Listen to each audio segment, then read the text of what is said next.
Take Two, more like take 3 of your games and remaster them. Play MLB 20 the show on Xbox via Game Pass via Crunchyroll. You were 100% right.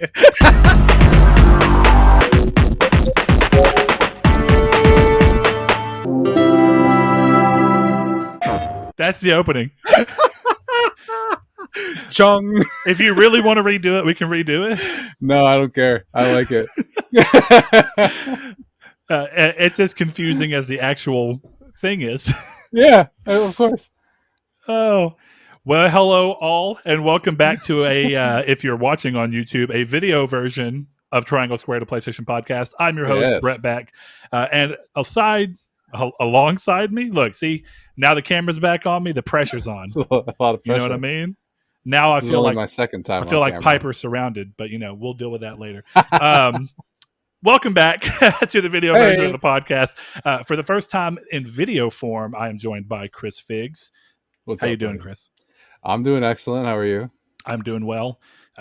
Took a little while to get this video thing going, but here we are. And the upside is, as we come back here shortly with Midweek Matinee, we'll be able to do a video version of it. So if you are one of our listeners who really prefers to listen or watch via YouTube, you'll be able to do that on the other podcast as well. But this is not that podcast. You should go check it out if you want to. But more importantly, this is a PlayStation podcast. And if I'm not mistaken, this is lucky episode 223. Yeah, that seems right. It's your show. I don't know. That seems right. I've got so caught up in this video thing that, it's where we are right now. Chris, gotta ask you, in the time-honored tradition of how this show goes, what have you been up to? What have you been playing, man? I've been playing Greedfall and Back 4 Blood.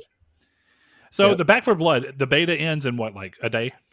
I think it ends in like an hour. Oh, okay, yeah. You sent me the link and we're like, just 2 more days. And I'm like, bro, I don't even have... No. My will to live this weekend was pretty low, though, It's normally way up here. I'm normally in a pretty good mood, but Saturday I was right about here. I wasn't, and I had so much stuff going on. So, also, being honest, not my type of game. It's fun. I did realize that if I had sent it to you, it would have just been a wasted code, because you could have just downloaded it from me. So that is just been stupid for you to use that code. Was the code not linked to your ability to play it through your account, or is it just to download it? It was just a download key. Yeah, then who knows? I guess you would have been wasting. It worked out. I ended up playing with 4 of my friends. They gave me 3 codes, so I sent it to 3 of my friends, and we rocked out. It's fun. It's got some problems, but... Well, that's a good way to do that kind of thing, right? If you're going to take a game that's so heavily multiplayer focused, or even co-op focused, really, like that, if you're going to do a beta, you might as well do a beta where you give somebody, hey, you got in, here's 3 codes. You're going to play the game in the optimal mode. I don't think that I've seen games do it where they're multiplayer heavy and then they just give you 1 code. It's like, no, these games are about playing with friends. Don't you want my friends to buy this? You should give me code and then a couple of other codes so that me and the boys can link up. And play Battlefield 2049 or whatever it is. Yeah. My first session on it, I didn't have fun because it was just me and one other guy, and we ended up playing with bots and stuff. And we were both kind of left that session like, I don't know, maybe for $20 if we can get 4 guys. And then we played with 4 people, and we were like, I would buy this if everyone does. The question is, does everyone buy it? Yeah, I don't know, man. Multiplayer gaming so much like that, but since I don't do it very often, I do kind of exist in this field where in my head, as much as I know it's not true, in my head no one plays it because it doesn't exist in my world. Like, people don't get together that often. I know that that's so not true, because otherwise Apex and Fortnite and Warzone wouldn't be like literally leading the pack by millions. Yeah, but I've been playing Apex every day with the same dude for 2 years, so you are without crazy. fail. Like, you're 5 minutes before you go to bed, and you're like, shit, I haven't played. Got to get my daily Apex in, guys. Yeah, you're not. One game. That's not really a wrong way to look at how I play Apex at this point. Do you, if you reach the end of the day and you've not Apexed it up yet, do you skin itch? Do you find like you're like a tad? Yeah, need my Assassin's Creed tattoo starts glowing, and you know what you should do? You should go to a methadone clinic, and when they ask what you're there for, I haven't played video games in like a year. I'm I gonna haven't played my die. Apex, bro. I haven't used a Phoenix kit in so long. Oh man. Well, that's good. So big week Yeah, of literally just Apex, and then starting on or Back for Blood, I Greedfall. should say, and then starting up on Greedfall. Yeah, I did play Apex. That is true. Season 10's a lot of fun if you play Apex. Yeah, Seer's sure. gonna get nerfed, like I said So in what last made you week. want to start back up on Greedfall? Because you had mentioned that you'd played it on PS4 and you just quit.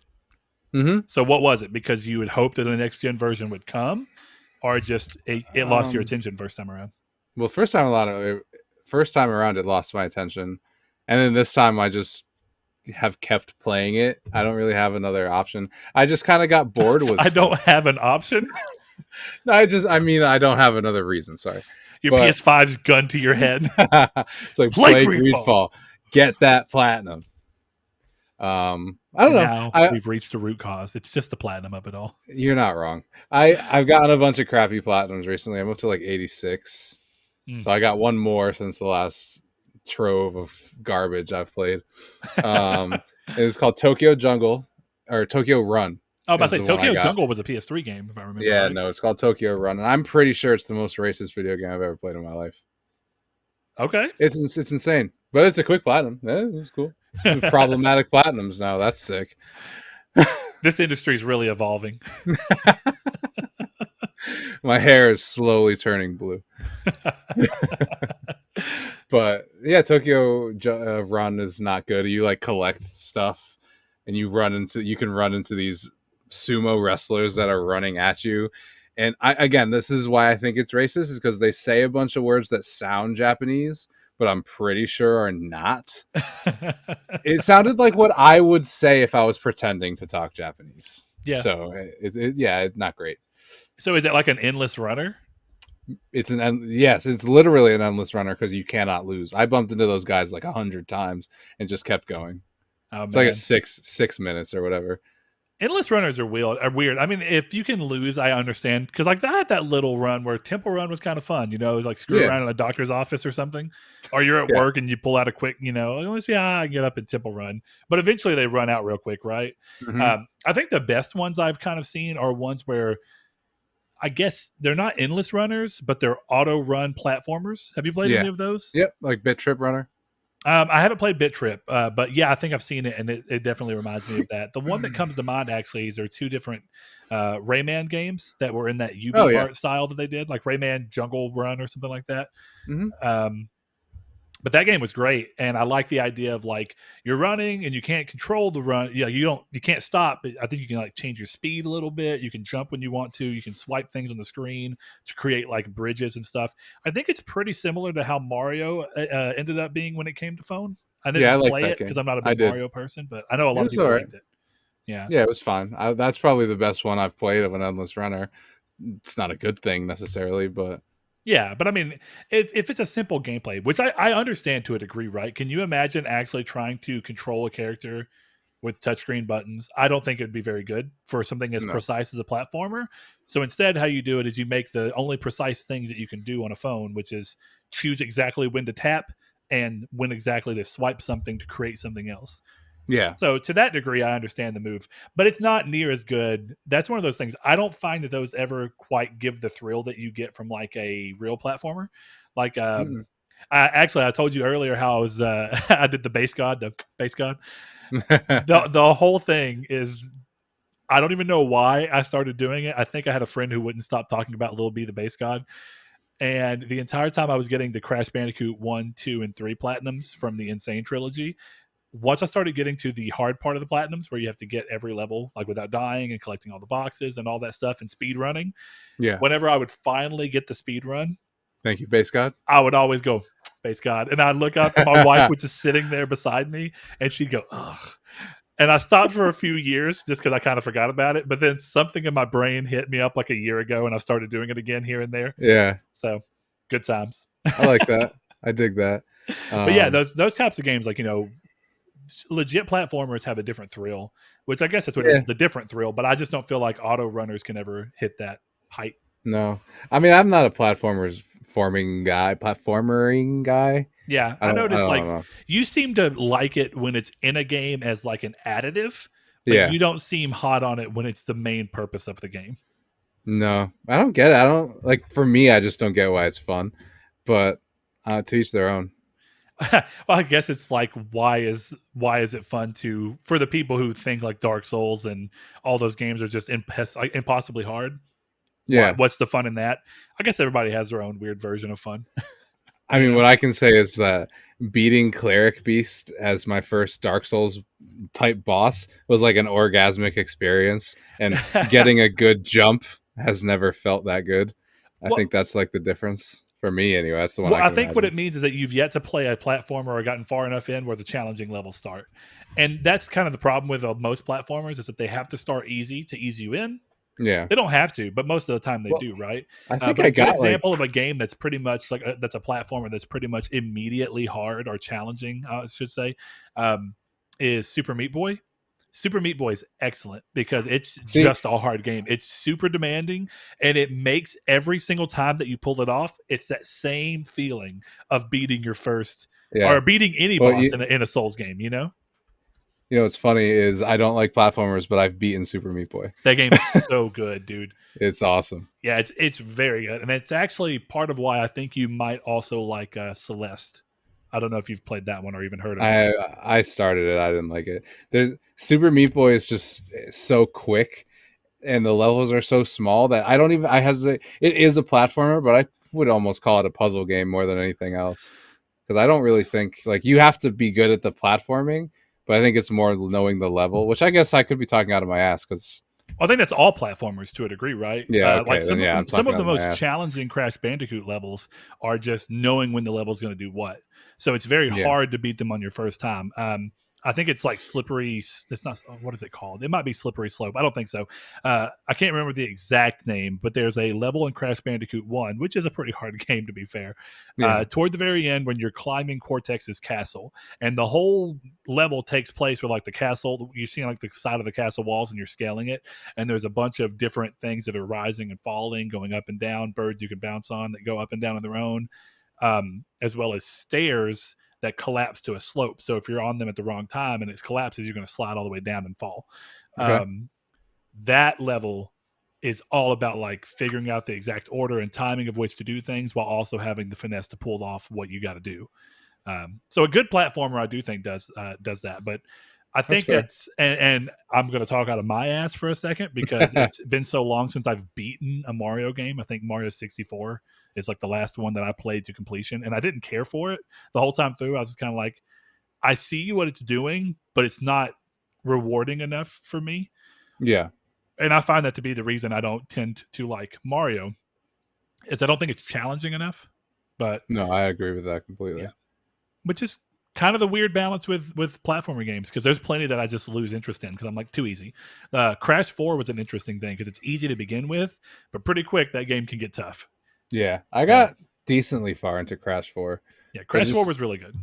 I don't have a drive to go back to them. I think more than anything else, there's something where it's like, okay, I'll take like 5 minutes and do this one level and then not like it and move on. So the But Super moment the Meat Boy fun rocks. ends, yeah, Yeah, Super Meat Boy does exactly. rock.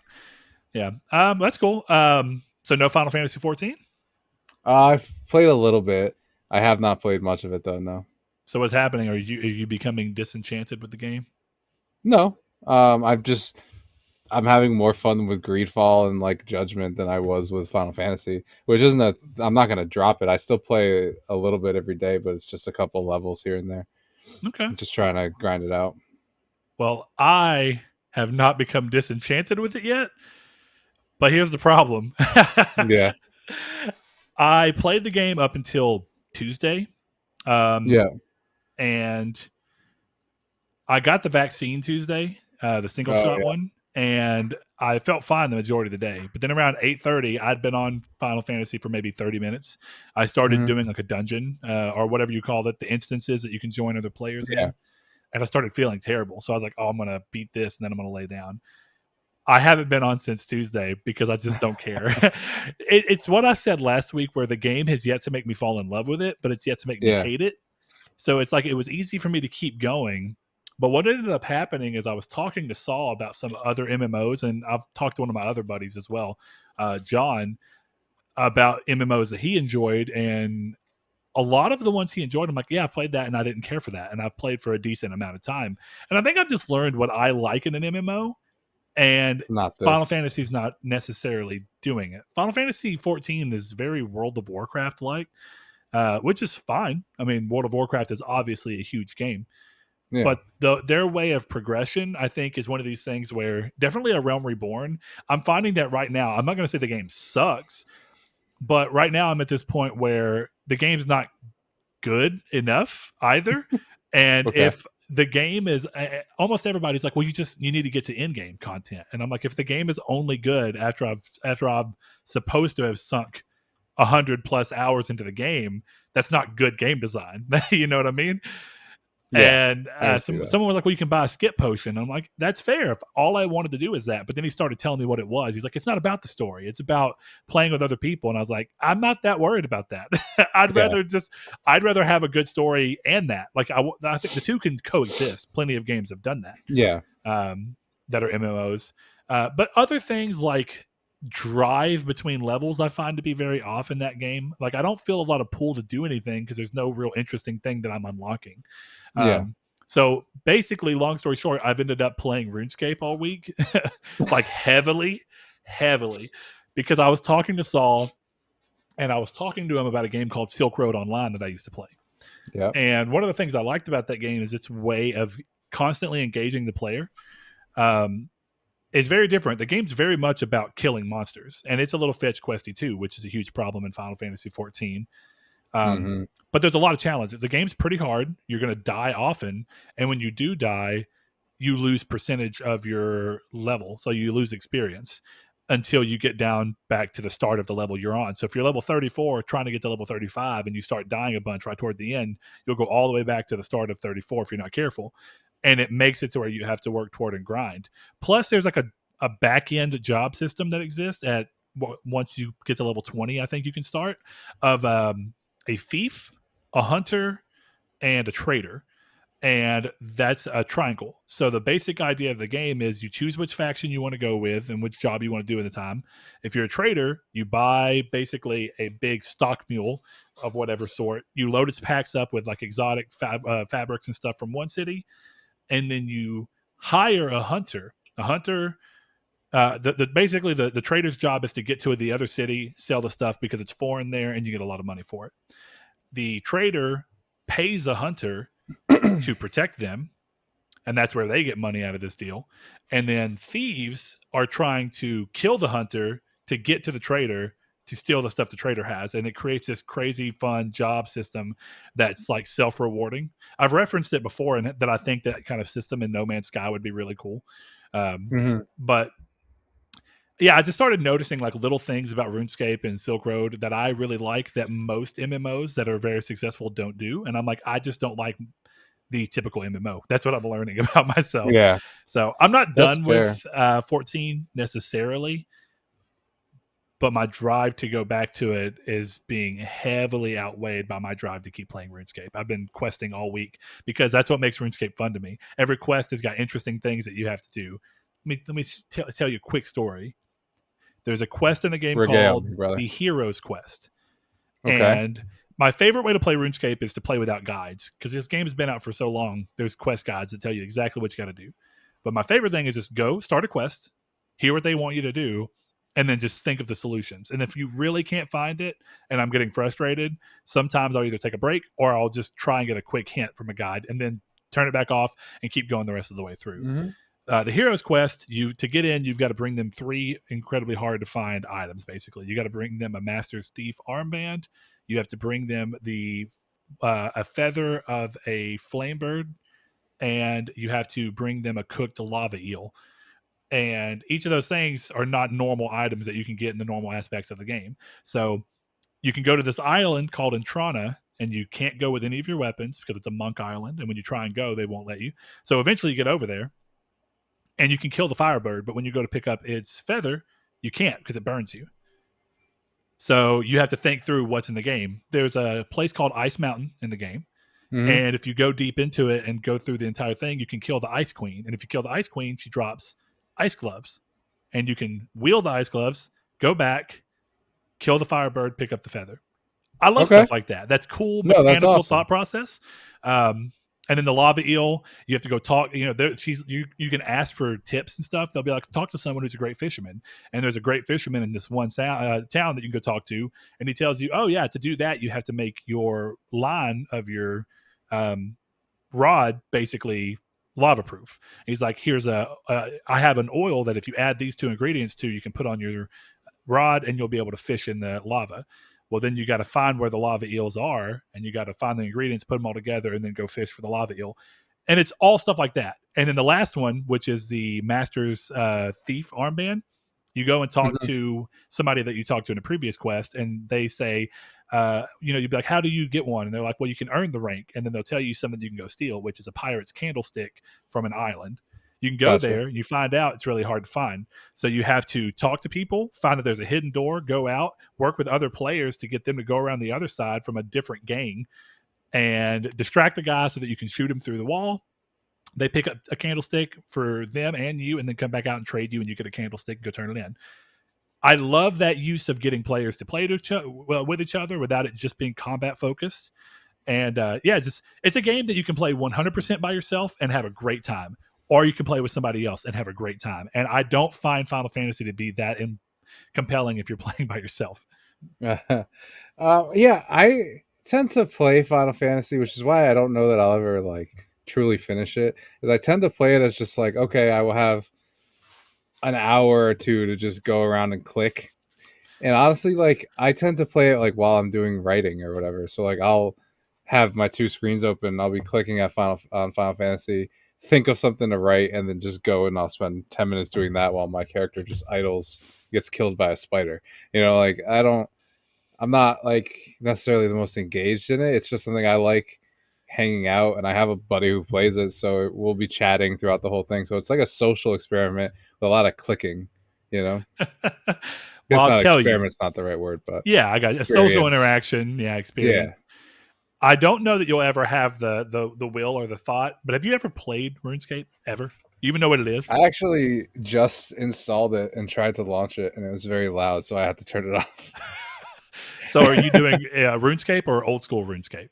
Because No, they're I two did different old things. school.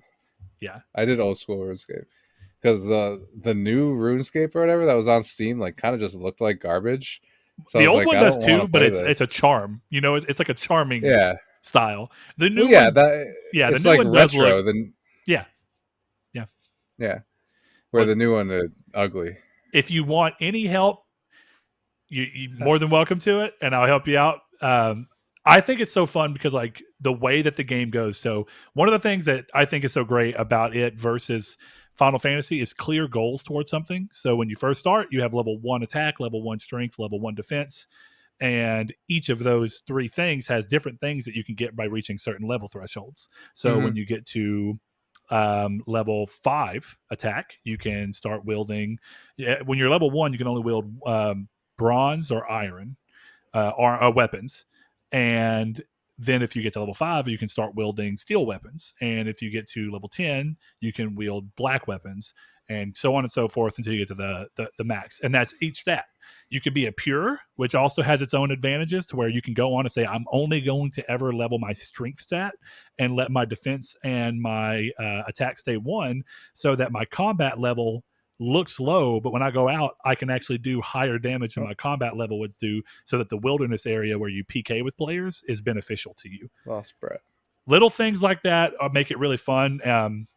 And that's the same thing for like, oh, you want to be able to do this? Oh, okay, here you are.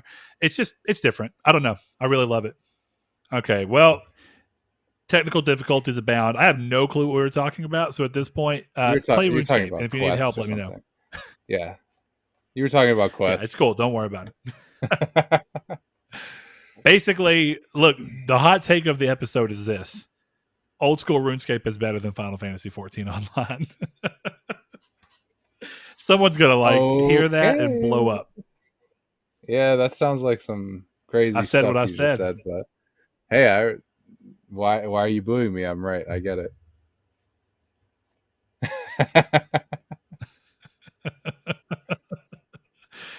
All right. Let's see. Operating with this potential delay might be interesting, but we'll see what happens in the long run. All right, well, Chris, I guess now's as good a time as any to stop talking about RuneScape and just go into the fact that I completely never put the community stake up. So me alone am responsible for that lack. If anybody wants to blame me, you are more than welcome to. The good news is that Saul comes back next week. I know I said that this week. If you weren't surprised, I misunderstood Saul and prematurely announced it. Probably shouldn't have, but I know without a doubt, that he's coming back this next week, and that we should have it where Chris is there with us. So, with that said, we'll have a community stake that's in with that episode, just to kind of set expectations. The way that we want to do it to kind of give Saul the ability to come back in, it's going to be a lot more free flow episode. It's kind of going to be the three of us kind of getting together for the first time, in the capacity of a podcast, and being a little more relaxed. We may end up talking about news pieces, but it won't be necessarily something that we got together and did. We're just going to talk openly about different things. So hope you guys enjoy that, and hope you guys are ready to have Saul back, and hopefully ready to also have Chris join as a consistent third seat. We are looking at if we're going to make that possible or not. So hopefully we can. But Chris, without further ado, man, it's time to get into the news. But always before that, you got to remind the peeps that they can support the show over on patreon.com/Nartech. And also, whenever we do have a community stake, you can be part of that over on Twitter and everything else by going to @TriangleSQRD. You can go to the Discord, which is in the link below in the description, or you can join us on Facebook. There's a group that you can look up and ask to be entered in. We'll gladly have you. Chris. Yes, sir. First thing up. Oh, God, this delay is going to murder me. It's not bad for me, so it's... Hellblade. Okay, what's bad for me? And this is tech debt as we find it. All right, here we are. Hellblade: Senua's Sacrifice received the surprise next-gen upgrade for free, adding ray tracing, higher frame rates, and a resolution boost to the game, even supporting 120 frames per second. The upgrade, though, is exclusive to the Xbox Series S and X, with the PC version of the improvements currently in the works as well. Mainly, I would imagine, being ray tracing. I don't think the original version had that. But PS5, of course, is being left by the wayside, which is not too surprising considering that Microsoft acquired Ninja Theory back in 2018, which also, it's not. God, they acquired them in 2018 and they've done nothing. Well, their game's like a 2024 I understand that games game take too. longer to make than ever. Yeah. Oof. Yeah, I remember that. I can't say nothing. Let me take that back. I would be lying. They had that game that I, for the life of me, can't remember. That was like Bleeding a Edge hero shooter game. Bleeding Edge. There we go. Bleeding Edge. So whatever that was. So they've done a little bit, but that was like a little side project. Either way, it's one of those things where. How do you feel about this? And the reason I bring this up is because I've seen people in the comments, right, saying, "But Uncle Phil said that games were for everybody." Now this is weird because what happens here, right, is that there's a couple of things that you have to bring together. So it makes sense that a company who acquired somebody would try to make the best version of the game that they have available on multiple systems on theirs. Okay, sure. But the game's already on multiple systems, no matter what. So if Microsoft's decree that they are making is that they want games to be everywhere, right? Do you find that not supporting a release of something you've had elsewhere when you do it elsewhere is fair? Do you care? And even just away from you, like how do you think this goes from a business standpoint? Because I look at it from, you have this opportunity, right, to kind of use this as a reason as to why you think games should be everywhere. But the other side of this that I find interesting is that you can argue that the game's still playable on PlayStation. Yep. But if you're arguing that the Series X and S versions are the only versions that are upgraded, and you can argue that, then why can't you just go ahead and say that Xbox One does not get games, Xbox Series S and X gets their own games, because we want the best versions of the games? So there's a couple of things going on there, but what are your thoughts on it? I think this, if anything, proves my point, and I think ends the conversation about backwards compatibility entirely. Because if Microsoft is telling you that the next gen version is a different version, that is a different game. That's what they're telling you by doing this, right? They feel like, okay, they have the PS4 version. That's cool. They don't get our new product. So I think right there that ends the conversation about the director's cuts that Sony's doing, all of that stuff, because the people who are operating the marketplace for us are telling you that these are different SKUs, even if you don't want to believe that they're different SKUs. Okay. I think it's a fair way to look at it. I mean, I understand where you're coming from there. And it's, I mean, within the realm of if this is only going to be on here and this game backwards compatibility otherwise has this, and yeah, I mean, it's weird. It would be one of those things where I think the weird thing about Microsoft, right, is picking and choosing of battles Mm-hmm. because they have Minecraft and Minecraft gets PS5 update. Yeah. Minecraft gets a VR version for PSVR when it doesn't have to. No. What I'm not going to say what's the difference because the clear answer of what's the difference is that Minecraft is one of the biggest properties in the world, and that Hellblade sold pretty well considering its budget and was received critically pretty well. But that's it. You know what I mean? Yeah. Uh, I I think it's just the difference of the worlds. But go ahead. I just think that Minecraft is so big that they can't stop supporting it. They knew that when they bought Mojang, but I just think this is the type of game that's different. I think if Microsoft owned, I don't know, Apex Legends, they would support it on PlayStation 2 because on PlayStation also because they would still be making money. They would support it on PlayStation 2. I mean, it does have 155 It million does. That's units a out big there, you player know. base. Sony should put God of War on it. But do you know what I'm saying? Where like this is like a single player. This is a single player game. There is no money stream. This is a free upgrade. I would assume. Yes. Yeah, you said that free upgrade. So Yes, it's free. just Microsoft telling you without telling you that these next gen versions are different SKUs, and you're not entitled to the SKU because you have it the PlayStation 4 version. They're giving it to you on Xbox. That's nice, but I think to me, I just look at it as exactly what I've been saying this whole time. It's like they don't have to give you the next gen version just because you own the last one, and the everyone should get everything for free guys are doing that, and I think that just you should look at it that way. Okay, fine. Yeah. So in this case, while one group is getting it for free, another group is just outright not getting it at Right. all. Which is interesting because I mean you are right. It's if that's the hill that you want to die on, that these updates should be completely free because it's an upgrade to an original version of a game, just due to the nature of what the consoles can do. Because realistically, if they had to make this game work with the Series S, there's no way that the version that they have for that could not be easily ported over. Now, there's still a little bit of work, but I clearly know what they're doing here. It's the same thing that they're doing with making um, Starfield and Elder Scrolls 6 Xbox exclusives, Mm-hmm. console exclusives, is that Yeah. they're trying to make their place the better place to play. And that's exactly what you'd expect from a business. But that is hard to bring down and reconcile with the idea that games should also be available everywhere to the largest group of people.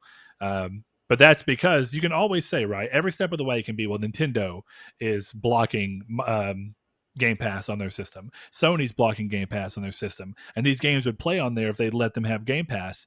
But it still just Mm-hmm. means what's happening is that the reason that Sony and Nintendo won't let Game Pass on their systems is because Microsoft won't work with them in a business deal because at the end of the day, Microsoft's still a business. And they have every Yeah. reason to want to get their thing on every platform that they can, but also ensuring that they keep the majority of the money of that. Yeah. So it's just, I think it's one of those nice, sobering things of letting people still realize that as much as any company, Sony does it sometimes too, tries to talk the good talk and be PR friendly, that's ultimately a front. At the Yeah. end of the day, they want your money, however they got Mm-hmm. to get it. And this is Right. one way to do it. make a game that people really liked work best on yours and not even give a version of it for next gen for other players who already own the game. Mhm. And that's fine. I'm not even criticizing them necessarily. I'm just that's the No, reality. I I think that they can absolutely do that. Like I said, I don't have a Yeah. problem with All right, next any thing of up. this. Oh, go ahead. No, I was saying I don't have a problem with any of There you the go. upgrade stuff. Yeah, I got you. Yeah, even the people that make you that are like, hey, pay us $10 for an upgrade. I'm like, that's fine. If you felt like you did $10 worth of work, or if you feel like your game is so valuable that people would pay $10 for it, go for it. Hmm. See what happens. Yeah. Exactly. Okay, next thing up. Amidst the storm the company is currently facing, some wondered if Call of Duty would happen this year as thousands of Activision Blizzard employees went on strike. A recent investors' call seems to show the company is confident the next entry will indeed release this year in the fourth quarter and have confirmed that it will indeed be a cross-gen release, to no one's surprise at all. This is Sledgehammer leading this year's title after Treyarch took control of last year's Black Ops Cold War after Raven and Sledgehammer faced disagreements on the game's direction, and basically Treyarch had to come in and save the game. I've often, once the stuff broke out with what's happening right now with Activision Blizzard, I really did wonder how much the greatest 1-2 punch the employees could actually give to show that they won't change and that they mean it and they're not joking is to have everyone in relation to Call of Duty just say no. And not release Yeah. it. I basically not work on it this year so that it can't hit this year, because that will be the game, right? That Hmm. makes Activision lose money and hurt and not meet Absolutely. investor expectations. You know what I mean? There's so much stuff that you could do with that one game. That, I mean, WoW's also a big one, and I understand that too. But right now, if you could just stop the 1-2 punch of Call of Duty coming this year and then the big updates to Warzone, you've got them. You got them where you want them. True. I don't know that that'll happen. I hope not. Or I hope so. I don't know what the right stance is on that. I like Call of Duty. Well, Sorry. what do you mean? I mean, I like Call of Duty, so like Yeah. I kind of would like to play one this year. But I mean, I also like take charge and do whatever you need to do. I guess more power to you. But I want to Yeah. play the game. Whatever. I'll play I just think Battlefield. it'd be a That'll be ballsy fine. move. It would be a ballsy move. I'd like to see Yeah, it, and I would respect maybe them for it. Battlefield was made without a bunch of sexual harassment. Maybe it was. Maybe it was, and we will never know. Yeah, anything is possible with these companies hiding everything. All right. Next one up, as part of the recent string of horror games coming back from the dead, Fatal Frame could be next in line. Producer Kaisuke Kikuchi, yeah, who knows, recently stated he'd love to work on a new entry in the series should the upcoming re-release of Fatal Frame Maiden of Blackwater perform well sales-wise. The re-release is digital only and hits PS4 and PS5 on October 28th. So if you're a big fan of that and you want to see it come back, maybe you should go out and support that title if that's what you want to do. Hmm. Um, I'm not surprised to see this. I think we see so much of this thing of horror games kind of being on the rebound, where somebody saw Resident Evil do it really well, so then they're like, but we're going to do it now, and then the next person's like, we're also going to do it with Dead Space, and oh well, we're also going to do it with this. At some point though, I almost wonder, do we actually bring back too many horror franchises in too short of a time period and flood the market with horror, and then people just don't buy them because there's too much? Maybe, but I mean, not to sound crazy, but like that's just the market will speak, and Fatal Frame might not be there next when the next go around comes. Yeah, I didn't realize that series was 20 years old, but considering it was a PS2 series, I should have. Yeah, I'll say that. I mean the PS2 somehow still feels like last gen in a lot of ways.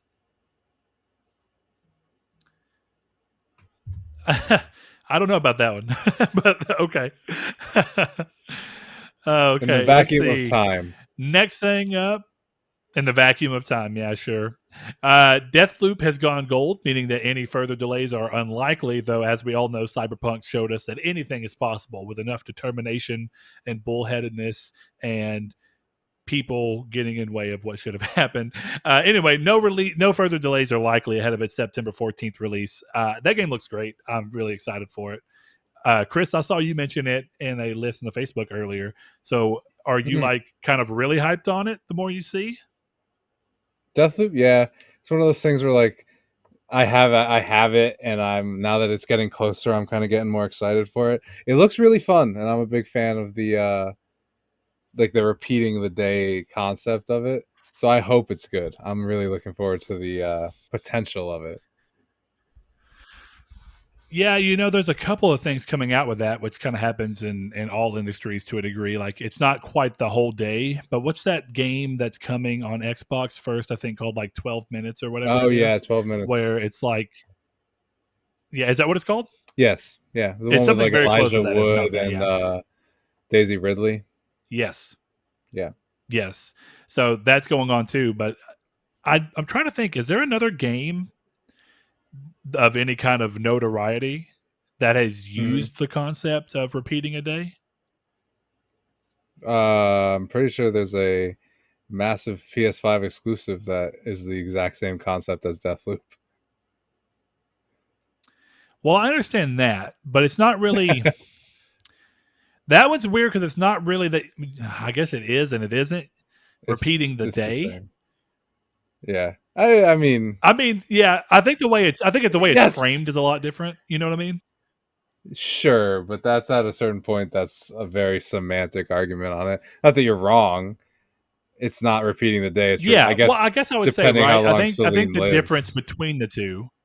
hmm Yeah, and that also depends on the other game, right? Because I was about to say that the difference between them might be, even though the game's called Deathloop, even if you don't die, does the day restart again? Kind of like the whole idea of Groundhog's Day, where when you go to sleep, you wake back up and have to repeat the day until you break the loop, or is it literally you have to die? Because it looks like the game kind of forces you to die in certain spots. Like the last trailer they showed, where it's like he got through the day, but then you get shot by Yeah, the girl. So it's like because the story needs you to restart to go to the next day. So it's going to kill you at certain times. And then other times, if regardless. you die yourself, then you have to restart by nature. Um, but the whole crux of Returnal is when you die. So ostensibly speaking, at least we know for sure within that game, if Celine lives and doesn't ever die for 30 years, even if she's still on that alien planet, she doesn't repeat anything until she dies. I don't Yeah. know. But yeah, Yeah, I that's just one don't of other mini games using that mechanic, right? Yeah, I mean it comes to my head because it's immediately like I remember playing Returnal and then seeing the trailer for Deathloop and being like, "Wow, Sony bought two of the same games." So, Yeah. Yeah, fair enough. Yeah, I don't know. It looks really good. I'm excited to see that one and see how that kind of rounds out the majority of which I won't say that because even Deathloop is not a pure exclusive. But I mean, I'm definitely excited that it's on PS5 and it's one of those things it's like, I'm glad I bought a PS5 because otherwise yeah, I would have been missing out on this. So exactly. that's cool. I'm also really It's excited to nice. see how it uses some of the things like the idea of jamming the trigger by actually locking up the adaptive trigger. Yeah, I like that. I want someone to like really use the adaptive triggers in cool ways. And that's one that sounds really cool. Like it actually is a gameplay mechanic on top of just being a thing that happens to your trigger. Because some games tend to use it as like, oh, I guess this brick is harder to throw in Hitman 3, where it's almost like I'd rather you just didn't do this. So this sounds like a cooler use of it. Yeah, I could see that. Other games that kind of come to mind of the thought process there is like of what it would have been cool if it existed back then. hmm Did you ever play Far Cry 2? Far Cry 2, Far Cry 3 Yes. ended up doing away with it, but Far Cry 2 had the gun jam mechanic and people hated it because it was like a more simulator aspect where if you were shooting your gun and you overused it, you would end up jamming it more often. hmm Um, I think Red Dead 2 has that as well. Your gun will jam up if you don't clean it and maintain it. But there are games that hmm it would have been cool to have that technology in.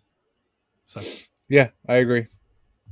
Not to derail quick, but I have something you'll be interested in. Apparently, tomorrow there's supposed to be an announcement of a Sony event for the 19th of August, and I don't know what's happening tomorrow, but if that's true,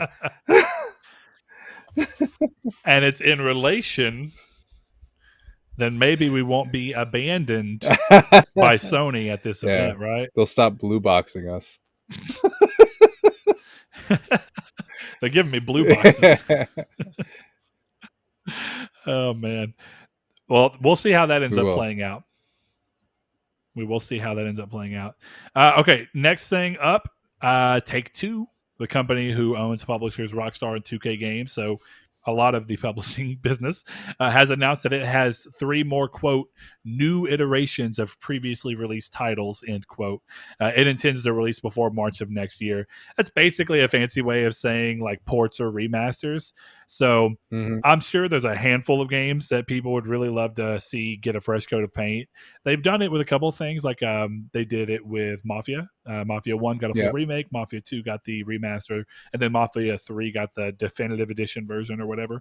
Um, and I'm not surprised because we're seeing that right now. Like Chris, of course, talked about how much he loved the Mass Effect trilogy, and that that sold super well, as have most of the HD remasters that have been popping out. So it's no surprise to see 2K or Take Two rather want to get in on that. What do you think the 3 games could be? Like if you had to pick What do I think or what do I want? That's important distinction. both. So I think it's going to be GTA 3, GTA Vice City, and GTA San Andreas, assuming they're actually remakes or remasters. But Okay. my hope would Okay. be Bully, Rockstar Table Tennis, Midnight Club LA. Oh, dude, Midnight Club LA would be Yeah. sick. I would love. I would actually love a full on remake of that Oh game. yeah. It will. It. I don't think it will happen, No. but I love that game. No, it won't. That game's so good. Honestly, I would just like a new Midnight Club because we're in that Yeah. point where like there's not a lot of racing franchises in that style that I'd love to see that come back. Since Need for Speed seems Mm-hmm. to be going a very different way, not that Yep. the criteria on Need for Speeds have just never been for me. No, they're not very good. I will say I think I've realized what games these are going to be just by rereading the news article, and it's going to be Chinatown Wars, Liberty City Stories, Vice City Stories, because those are the only 3 outside of table tennis and Midnight Club that are not on PlayStation 4 right now. That makes sense, actually. Yeah. And they were pretty well received games. That would be interesting if that's Yeah. all it's going to be. I'm sure that there's people out there that are thinking one game that comes to mind because it's literally just new iterations of previously released titles. It could be something as simple as Red Dead 2 coming to PS5. But the thing about that is if they're trying to release it by March and they've got Grand Theft Auto 5 coming, I think that they would try and November. give Grand Theft Auto 5, with as big as it is, more time to breathe before shoving Red Dead 2 right there. Because to a But degree, you're going to cannibalize your own games, right? are you? Are you though? Maybe not. Because Maybe not. it's we're not, because it's not a thing where we're talking about Battlefield, Call of Duty, and Titanfall 2. We're talking about Grand Theft Auto 5.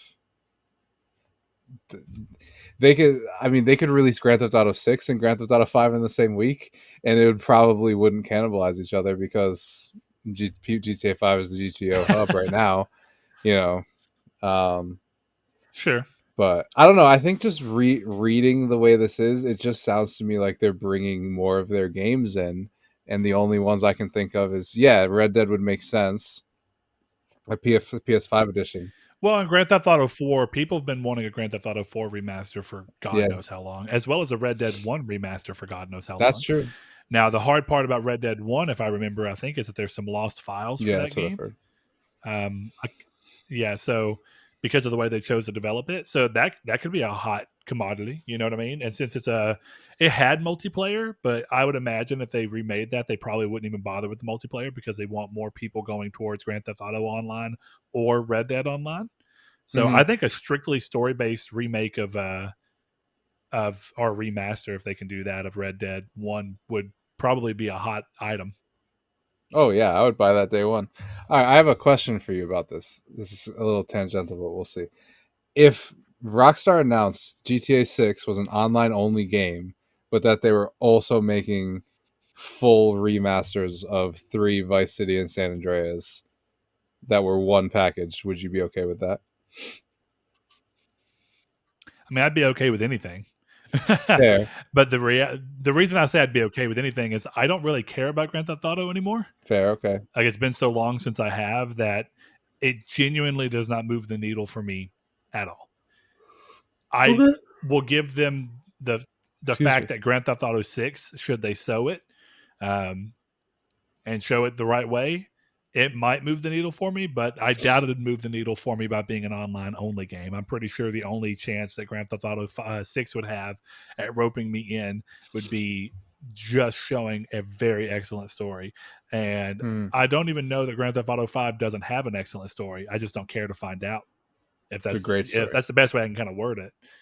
Yeah, Yeah, no, I so get but that. it's kind of like Red Dead, right? You know, it's okay, I'm going to take a chance here, and I just and even though Red Dead 1 didn't really pull me, I decided to take a chance. So, I'll never say never, but yeah, it's not something I see and like most other people go, "Oh my god." You know what I mean?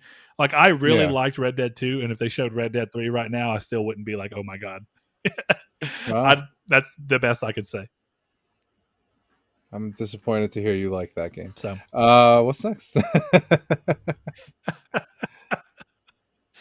all right, next thing up, South Park creators Trey Barker and Matt Stone signed a deal for more seasons of South Park, exclusive content delving into the world of South Park for Paramount Plus, and a 3D game that we might assume to be South Park, but it's not technically confirmed. Bloomberg reported that unlike the last two games that were a collaboration between South Park Digital Studios and other developers, first one being Obsidian, second one being Ubisoft, this game is being completely developed in-house at South Park Digital Studios. Um, so that's pretty interesting. I really love both of those games, but also if the last two games were any indicator, you shouldn't expect to see this game anytime soon at all. No. That seems to just be the way that their workflow goes, and definitely since they're bringing more stuff in house, the deal is crazy money though. No, yeah. So It made who some knows almost what will happen billionaires, here? right? You know, honestly, Yeah, it's an yeah, almost billion basically. dollar. Yeah. But yeah, I mean, it's unheard of in terms of a TV deal. And then the fact that it extended into so many other things. You know what I mean? Like, apparently, Yeah. the Paramount Plus stuff may be in the world of South Park, but introducing completely new characters, That'd be which cool, is a actually. bold take to do like 30 seasons in. You know, they're not quite 30, but you know what I mean. Being that far Yeah. in, yeah, it's a lot. You know, so it'll be interesting to see because I mean they're coming up on 30 years of being a show, if nothing else. Um, so it's cool though, because I have, you know, even before this, I've been wondering a lot lately, like, are we going to get another South Park game? Because I really enjoyed both of those games. First time I played them, and then when I went back to play them for Platinum, they're just great games, and it's surprising how good of a games they are, on top of how good of South Park media they are. So it'd be interesting. I don't know if you ever played any of the South Park games as a kid, but they actually had some of those 3D games on like Nintendo 64 where it was like Chef's. I I Love Shack, I think may have been what it was called. I don't even Okay. remember exactly what it was. There was one that you could like run around in 3D, pee in snowballs, and pick the snowballs up and throw them at each other. It wasn't Ooh. good at all. And I may even be misremembering something there. But it's just it is interesting to see them go from. I think part of what made everybody love the two previous games is the idea that from start to finish they look like they had the DNA of the show in them with that kind of 2D Yeah, felt look. I wonder how I would people would agree. respond to a fully 3D South Park game, but That would we be will see. interesting. I don't know that it would work, right? Like South Park is so 2D. I feel like it would be super weird to see that. I don't know either. There's times like, but think about this, right? What if the reason that this is happening is because the new South Park exclusive Paramount Plus content is 3D animated? What if it's live action? Oh god, they've messed with that a few times. That would be really There's interesting. I don't know. There's so many ways this could go, but it's one of those things where it makes me think of like South Park is about to have its own. If this is a South Park game, right? This is going to Yeah, have its own internal moment of where, like Nintendo had to take all of their 2D franchises and find a way to make them 3D. This is that for South Park. This is taking a 2D franchise and being like, all right, you've always known South Park. This is what it's always done. How do you make it 3D? they should do a South And it's Park it's going to be MOBA. interesting to see how many actually succeed. Oh God. I actually think that could work.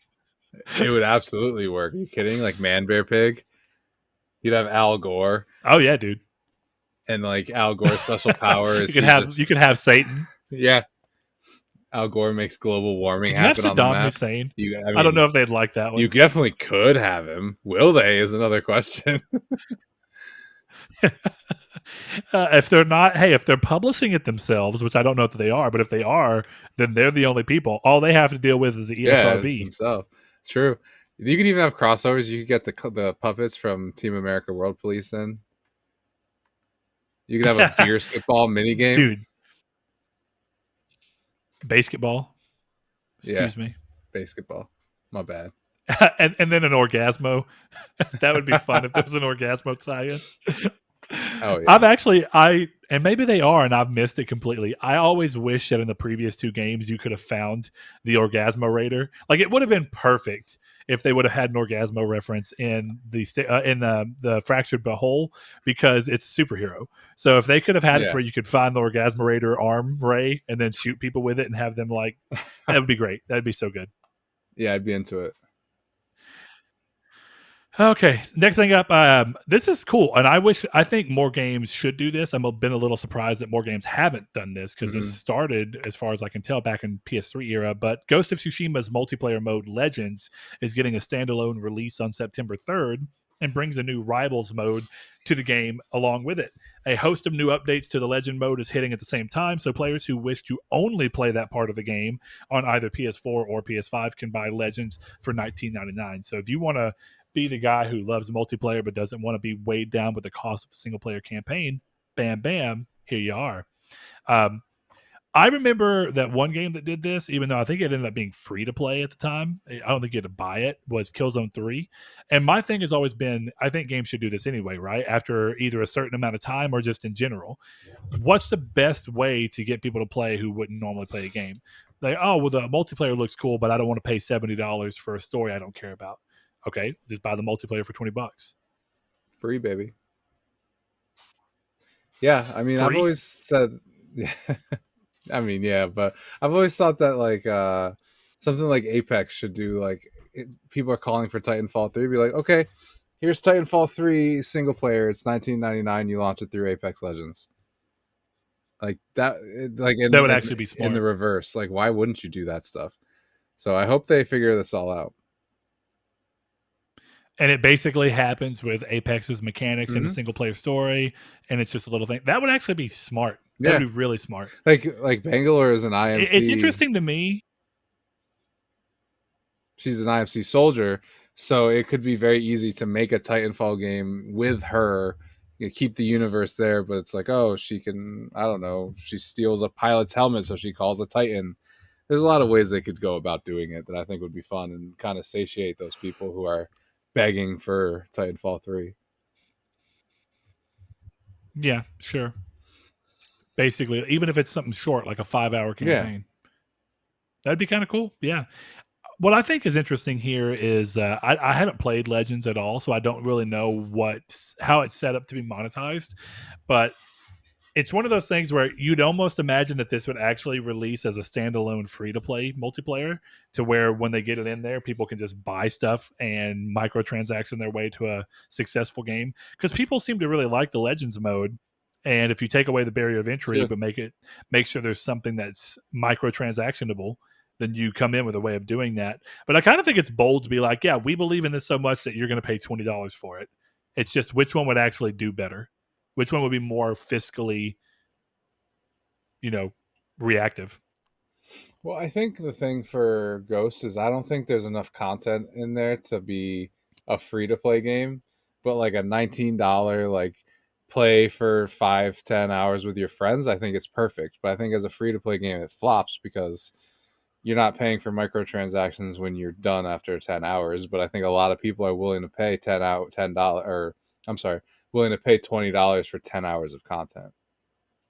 So I think Maybe. I haven't played it at all, so I really don't know. But I have a couple of friends who have played that game mode specifically for like in excess of 50 hours, which makes me think that it has the type of longevity that any other game does. Because what it really comes down to is repeat play, right? It's if you can make Mhm. your repeat play worth it for people. Because my buddy who plays Call of Duty specifically pretty much every night, he's playing the same map with the same people most of the time with the same weapons, doing the same thing, but the outcome's different because of the players. That's all it comes down to. That loop is Yeah. fun, but you're only really playing a very small amount of content a multitude of times. Yeah. I mean, I guess you can make that argument for everything, right? Like Apex is a very small amount of content that I've put 1,600 hours into. I guess it's a hard conversation. It's Exactly. a hard Yeah. question. Like at this point, I'm to the point where almost every time I play Sea of Thieves, I almost treat it as a free to play game because in a lot of ways through Game Pass, it kind of It is. is. But that game makes sense to me as a free to play game. There's not a lot of content in the game, but it's fun to do that content over and over again for a certain amount of time, depending on what it is. Like the treasure hunts eventually get boring because you go to all the islands enough times and you see the variations of puzzles. And as soon as you get there, you know what to do, and it's not fun anymore Yeah. uh, for that. But that's the type of game that is, and you can buy stuff within it and monetize it that way. But technically, that's a game you're supposed to buy. But I also think the main reason that is because they just wanted a game that they could say you can either buy it for $60 or just play it on Game Pass. And even though it's a game that, and to me, just screams free to play, it is free to play through Yeah. Game Pass, Through Ghost. Oh yeah. Oh yeah. more Yeah. or less. Huh. So I wonder if Sony will it's make their basically it's a reason to play elsewhere. true. Very true. Anyway, what were you going to say? No, I just think it would be interesting if Sony turned their catalog into like their Game Pass competitor into a bunch of like multiplayer modes that they have for their games. Like, hey, if you subscribe to this, you get factions for free and Ghost of Tsushima's Legends mode and Diamond Dynasty for free. That kind of stuff. That could be an interesting way to go about it. Like, keep your A strictly social aspect yeah. service like Mm-hmm. that. Just be like, hey, all of our multiplayer suites are in here for $10 a month, or you can buy our games and get it for free. That would be cool, actually. Yeah, I think that could be done well, and for people who really like that wouldn't be for me most of the time, at least. But for people who really play online heavy, that would be cool. I think it just comes down to how many of PlayStation's multiplayer suites are really that fun and really hold on to you for that long. I don't know. I genuinely don't know the answer to that question. Yeah, I'm not sure either. So I feel like we're like the news team who's like, and now I'm over to Chris. Chris, yeah, hey we're Bob. like, yeah, it's weird because I feel like I can hear you like in time, right? But it feels like you're hearing me like 5-10 seconds later, which is making it weird because the delay It's is the not exact same mutual. thing, opposite. Really? Okay. Oh, it absolutely is. It's perception. Yeah. I guess because I'm waiting on So you, it's fine for me. yeah, and then I'm waiting on you, and as soon as you quit talking, I can talk, but you won't hear it for 10 Yes, seconds. exactly. So either way, we march on, and hopefully editing can fix that up. But if not, then we're just going to pretend that we're news host. You're you're, what do they call them? What do they call the people they send out on the street? I genuinely can't think of the name of them right now. Yeah, I have no idea what you're asking me about. The Daily Show has them and whatnot too. Where it's Correspondence? like we go off to our Yeah, correspondence. Yeah, correspondence. Chris, you're my correspondent for the episode. That's what's going on. And every time that you go to say something, it's just I have to wait for your response. So hopefully you don't get blown away in a hurricane. Let's see. Next thing up, PS Now's August games are available for all subscribers, with the 3 for the month being Nier Automata, Ghost Runner, and the critically acclaimed Undertale. That's a good month. I don't think it's a bad month at all. Not a bad month. It's a big game. Ghost Runner looks really cool, even though I've heard mixed things since I've got excited again here. But Ghost Runner looks awesome. Is your thumb up Ghost Runner or Undertale? Both. Undertale's great. It's probably Okay. Undertale's probably the single most overrated game of all time, but it's good. Oh, so you mean anything that's good but suffers from the fact that everybody goes out and says it's good? No, I mean people talk about have mentioned Undertale as one of the best games of all time, and that is a strict no for me, dog.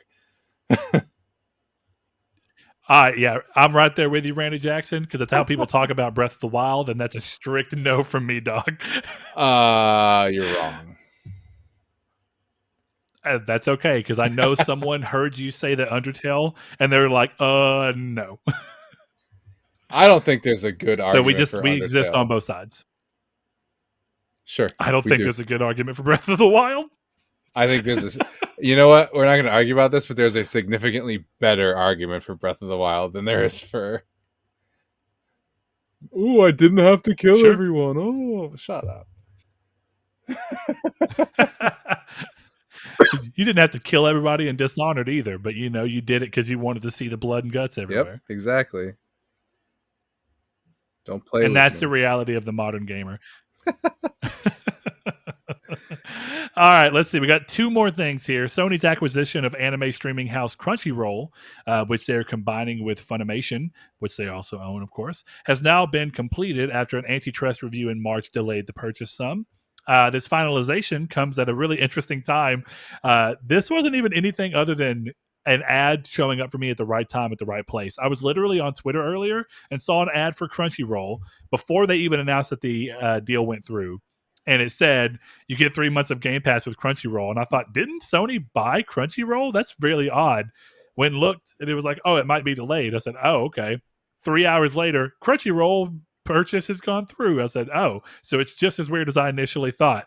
Sony own a company that right now is being like, hey, get Game Pass for PC through us. Okay. Yeah. I will say it's suppose. probably a good thing that they're not letting the PlayStation business interfere with the anime business. So I'll take it for that, but I mean, I guess, but they're inherently letting gaming industry mingle with the anime industry, which of course it does. yeah, it definitely does. But at the same time, of course, everyone's fear when Crunchyroll was being bought out by Funimation through Sony was that, of course, Sony and their heavy-handedness with censorship through the gaming wing Oh would god, yeah. extend into all the anime adaptations, which is a reasonable scare, you know. It definitely is. Sony does not have a good But you track would think record that on with that. this happening, what it'd be right now is like you get 3 months of PS Now with your Crunchyroll subscription. But no, that's not it. Yeah, I don't know. It's just a better sell. I'm sure Microsoft has been doing some pretty solid deals on that front too. They've had a couple months of Disney Plus. They've had Apple TV. So I mean, it makes sense. I bet they don't get another one of these deals, but for now, I get it. Yeah. Uh, who knows? We'll see what ends up happening.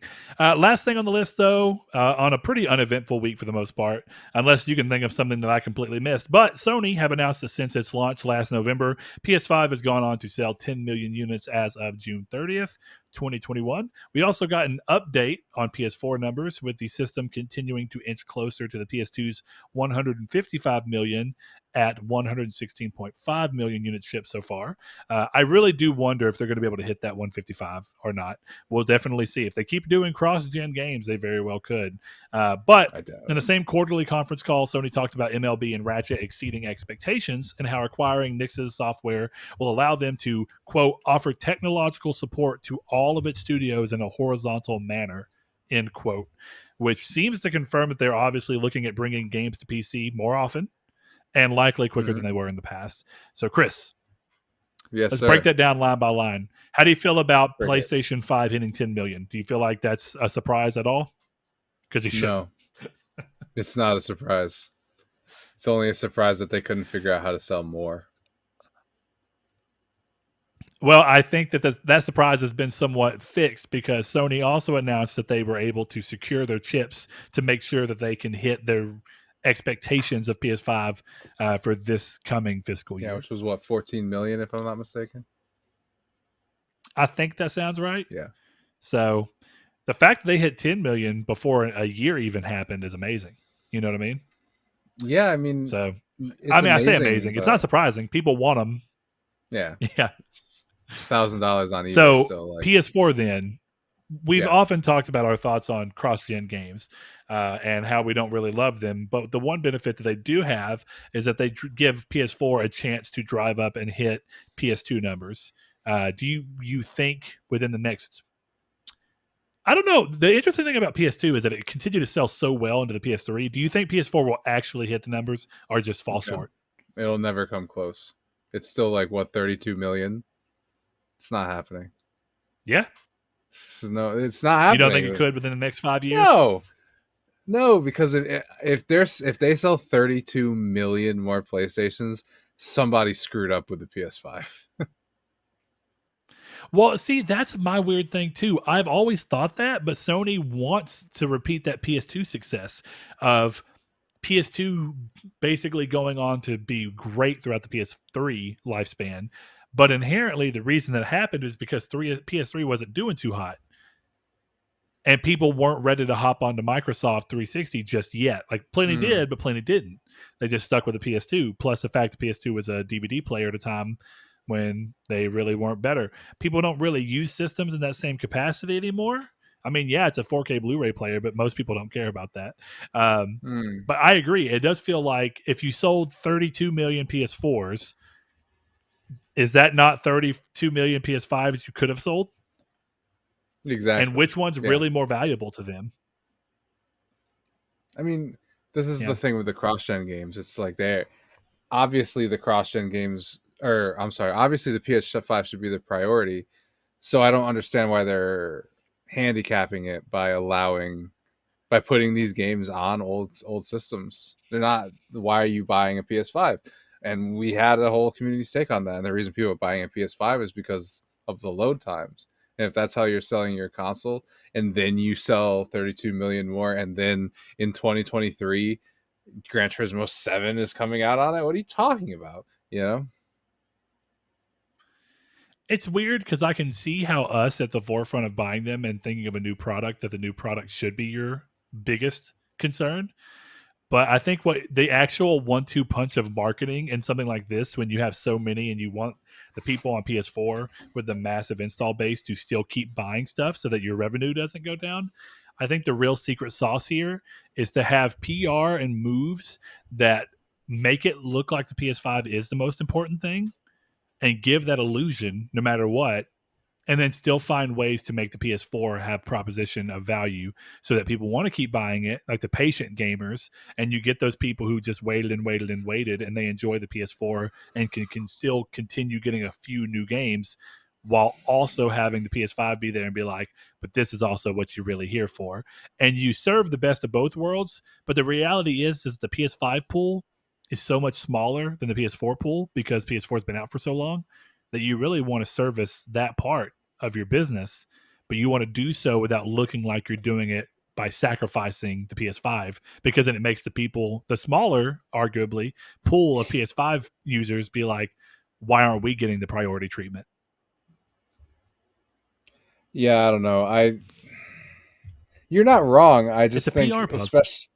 especially with Microsoft like announcing games just for X and S, I think that Sony looks even worse for me. I get the logic of releasing stuff. It makes sense, but at a certain point, like they've never done this before. Every other time it's they move on and they sell the console. And now it's like, oh, we have so many people that we have to hold back these games. Okay, fine. Like do it. I'll still play it, but they're PS4 games, they're not PS5 games. That's how I look at it. Yeah. Yeah. I mean, it's interesting because at some point, though, if you look at like what drives the profits, right? Most of the money comes from like DLC and microtransactions and whatnot. So it really shouldn't matter what system they're on, other than the sheer PR bragging rights of saying that you had a second console break every other console's record, which is they already have. They're already the PS4 is the second best selling ever home console Yeah. behind their console. That's a good place to end up with, and I'm sure they're happy with that if that ends up being the final one. But you can imagine how good of a PR punch they can be of, you know how successful we are? Our PS4 surpassed the PS2. People would riot in the streets. Not really, of course, but you know, it would be that level of where people would be trying to use that as some really hamstrung argument as to why PlayStation's so great. And it is a good PR boon. I bet you right now, if Microsoft could come out and say, guess what, guys, we sold 100 million Xbox Ones, they would love to. But they can't. So it's one of those things where, regardless, if most of your money's not really coming from attachment rates, and even then, if the attachment rate, because you have a backwards compatible system that plays the games even better and quicker, can be had on PS5, of any PS4 game that they waited, you should be trying to usher even patient gamers into buying a PS5 and saying, all those games you didn't play, now you can play for cheaper. You can buy them for $20, and they play and run better on PS5. And if you're just a big Apex or Call of Duty player, PS5 runs those games better as well. And bam, they are. All your money's still coming in the same way. So it does start to feel like in our more modern society of games as a service being some of the biggest, there's less of a reason to really worry about what do we get catering to an audience on a previous platform when all of those games are supported on your new platform. Yeah.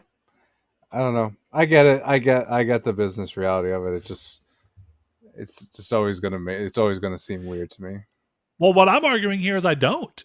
Realistically, Yeah. there's no reason not to usher more people to PS5 because it can still play all PS4 games, and the majority of your revenue does not come from actual software sales. The majority of your revenue actually comes, at least as far as we can see, from microtransactions and getting their share of a microtransaction. That can happen on any console. So we're why would definitely you on the not same just go ahead and page. say, do it on PS5? Yeah. I agree. I mean, I agree too that there's that side, but I don't really, I don't understand it as much now as I would have as if they said, well, we're going to keep supporting PS3 because we have so many out there and we really need the attachment rate. That's not the gaming landscape we're in now. Mm-mm. So I get it and I don't. I think that we've evolved in the industry past that point. Clearly, Yeah. Sony doesn't. I don't know. It's got to be PR, and we're just looking too closely. But that's it pretty much, Chris. So thanks for being my correspondent this episode and responding with a delayed fervor. It feels like we've done an episode of a fever dream where I talk to you, and even though I can see your face and your mouth and your lips and everything, you wait, and then it's like my ghost comes and whispers it in your ear. It's exactly what's been happening. It's been fun. It's like I'm talking onto a note, and then I'm having to pass it through a couple of desks in class so that you can get to it. Well, I got your note eventually. I checked yes, so you do eventually. We're going to prom. Okay, great. Thanks. Oh boy, Triangle Squared Prom. The theme is Sony exclusives, cross-gen exclusives. Awesome! I'm coming as Amygdala from Bloodborne. Did you just say amygdala? Yeah. Is it not amygdala? I've always called it amygdala. I'm going to tell you right now. I'm not saying I'm right. I'm saying that I've never thought about it until just now because I don't know that anybody else has ever said that word out loud to me. I've always called her amygdala. Amygdala sounds right. They both sound creepy and terrible. Exactly. Who knows? All right. Community's take. Now, we actually got one that I think would be pretty cool from one of our patrons, Rude Days 93. He says, oh, actually, I'm in the wrong spot. Community take discussion. Here we are. He says, so no need to do this next episode, but we are, Rude Days. We are. Yeah. He says, I was thinking as a possible community take question in the future, Would you rather PlayStation continue to focus on the VR space or go back to the handheld market? Something that me and a friend ended up talking about and curious what others' thoughts on it are. I will hold my thoughts until next episode because I really do like that one. I think it's interesting, and it would be interesting to get a feel for how much of our listenership tapped into the handheld side of Sony and how much are tapping into the VR, and then the more potential reality that the majority may not care about either. But we'll have to see. Yeah, it'll be interesting. If you Hopefully had I'm to here put to money on talk it, this about is it. what we'll do as a fun thing. If you had to put money on it, Chris, what's your prediction for what we will hear the most of? Do you think more people Handheld. who answer will be gunning for VR or handheld? Handheld. Easy handheld. Okay, interesting. Do you think the people who love Switch are just wanting that from Sony? Yes. God, that's so delayed. All right, Chris, I can't suffer this anymore. I'll be honest, I just can't. It was a good I have first a try. feeling that editing this is going to be a nightmare, but we will do what we can, and we're going to figure out a way to do this where the video version is not this because that's not it. I It will was not do fine this for the again. first This was like terrible, it's fine but for I the love first you. like half of the episode. And then it went to hell in a handbasket, It as the did. Southern I don't people know what say. happened. Is that a saying up there? Yeah, I know. Yes, I've heard that before. I don't use it, Okay, I but just wanted to be sure. This is the first time I ever have, but it found its place in the show. that's So, first time for Chris, everything. thank Yes, you for sir. joining me. I appreciate you. I realize now that I did not pull up the Patreon names because this is just a maybe we are in hell. I'm I starting think to think that so. might actually be the case. My name is Dan, Luke Bartolomeo, Let's Funk see. Turkey, Sean Santarud. Look at that. I've got like 4 of them I mean, off the you top of my kind of head. got somewhere around there. You named a couple of them. Shout out for Yeah. double call out. But you know what? Here we are, into the episode. If you want to support the show on Patreon, head over to patreon.com/Nartech. Little's $1 per month. Supports the show, goes a long way. Helps us be able to do this without having to dig into our own pockets. And we're extremely thankful for those of you who do it. As a shout out at the end of every episode, we always shout out every one of our patrons. So to those of you, we thank you. Kyle Grimm, Josh Jarrell, Matthew Green. My name is Dan, Luke Bartolomeo, Sean Santarud, Funk Turkey, Danny Villalobos, Corey Hickerson, Blake Popst, Kevin Bacon Bits, Mark Schutz, Shadowist, Steven Salazar, The Stonard, Rich, Constantly Kenny, Solitary Red, Chris Figs, Zachary Sawyer, Landis, Rude Days 93, Josh Drago, Bailey Robertson, Brian, Donovan Williams, Derek Porter, Josh Ayers, Joshua Lago, Sean One Neo, Tyler Powers, Jehudi MD, Rob Wartpoint, Richard Schaefer, and Ham and Egger. Thank you all so much.